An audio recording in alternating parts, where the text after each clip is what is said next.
பிரியமானவர்களே, இயேசுவின் நாமத்திலே உங்களை யாவருக்கும் என்னுடைய அன்பின் வாழ்த்துக்கள். இந்த நாளிலே ஆண்டவர் நம்மோடு கூட என்ன வார்த்தை பேச விரும்புகிறார், இந்த வார்த்தையை கவனமாய் நீங்கள் கேட்கும்படி உங்களை அன்பாய் கேட்கிறேன். ஏசாயா 54 அதிகாரம் 10வது வசனத்தை நான் வாசிக்கிறேன்.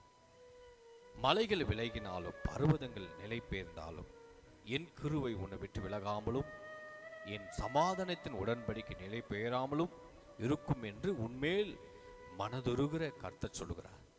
அல்லேலூயா. மனதுருகிற கர்த்தர் நம்மை பார்த்து சொல்லுகிறார். அவர் எப்படி மனதுருகிறாராம்?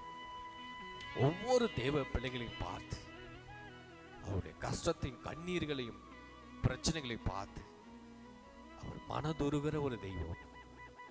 நீங்கள் எந்த சூழ்நிலையில் இந்த வீடியோ பார்க்குறீங்களோ, உங்க மேல மனதுருகிற தெய்வம், அன்பு காட்டுகிற ஒரு தெய்வம், அரவணைக்கிற தெய்வம், நம்மளை தேற்றுகிற தெய்வம். சொல்றாரு, இந்த உலகத்துல எது உன்னை விலகி போனாலும், இந்த உலகத்துல நம்மை விட்டு எது விலகி போனாலும், நண்பர்கள் விலகி போனாலும், உறவுகள் விலகி போனாலும், கர்த்தர் நம்மளை பார்த்து சொல்லுகிறார், என் அன்பு தெய்வ பிள்ளைகளே, என் கிருபை உன்னை விட்டு விலகாமல் இருக்கும் என்று உன்மேல் மனதுருகிற கர்த்தர் சொல்லுகிறார். இந்த உலகத்துல எல்லாரும் ஒரு நாள் நம்மளை விட்டு போவாங்க. ஆனால் இயேசு சாமி ஒரு நாளும் நம்மளை விட்டு போக மாட்டார்.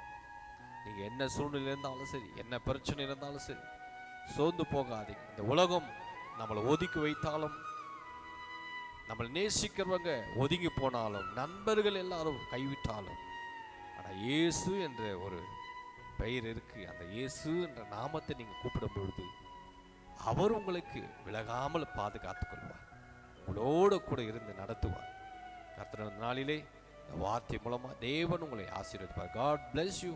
கர்த்தர் உங்களை ஆசீர்வதிப்பாராக. ஆமென்.